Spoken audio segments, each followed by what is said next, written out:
Je vous remercie beaucoup pour cette intervention. Moi, je suis le docteur Marc Nier-Decroc et j'ai fait mon internat de gastro à Rouen.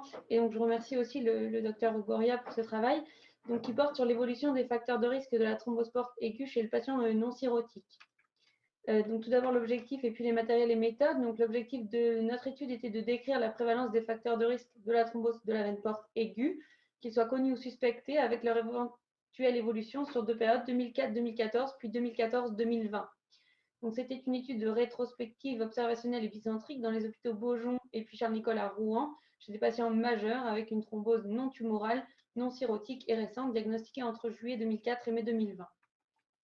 Les paramètres que nous avons analysés sont les facteurs de risque de thrombose de la veine porte aiguë connus par des données cliniques, un bilan de thrombophilie exhaustif que nous avons pu récupérer à travers le réseau national, également la présence d'un facteur local qui est une donnée recueillie dans la base de données. Et puis nous sommes intéressés également à des facteurs de risque suspectés comme les caractéristiques métaboliques avec le poids, la taille, l'IMC, la tension artérielle des malades, le bilan lipidique et la glycémie à jeun lorsqu'elle était disponible, et des données à l'imagerie que nous avons pu utiliser, donc par l'extension notamment l'extension de la thrombose, et puis nous avons mesuré les circonférences abdominales et réalisé des mesures de surface de graisse viscérale et sous-cutanée abdominale au moment des scanners, soit réalisés au moment du diagnostic, soit les scanners les plus précoces du diagnostic disponibles. En ce qui concerne les résultats, on avait identifié 350 malades, mais 69 ont été exclus pour des raisons diverses. On a donc retenu 285 patients et 133 parmi eux avaient été diagnostiqués avant 2014 et 152 après 2014. En ce qui concerne les caractéristiques métaboliques au diagnostic des malades, sur les 285 patients, l'IMC médian était de 26,4, donc avec des patients en surpoids. Et pour les patients pour lesquels on a pu récupérer beaucoup de caractéristiques métaboliques, ce qui était intéressant, c'est qu'il y avait quand même 85 malades sur 113 qui avaient au moins 2 caractéristiques métaboliques présentes. La circonférence abdominale mesurée médiane était de 97 cm. En ce qui concerne les facteurs de risque connus, sur les 285 malades inclus, il y avait au moins un facteur de risque retrouvé chez 165 patients, 33% pour des facteurs de risque systémiques et 25,9% qui avaient un facteur de risque local.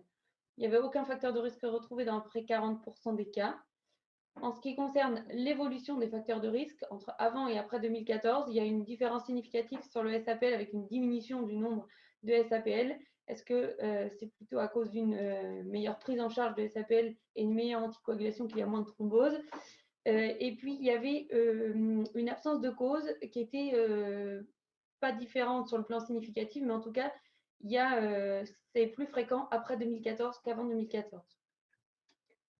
En ce qui concerne l'évolution des caractéristiques métaboliques, les patients qui ont un diagnostic de thrombose de la veine porte après 2014 étaient plus hypertendus dans notre étude. Et ce que nous avons aussi regardé, c'est la différence d'IMC entre les patients qui avaient une thrombospore et un facteur de risque retrouvé et les patients qui n'avaient pas de facteur de risque retrouvé. Donc en bleu, avec un IMC médian qui varie de façon significative.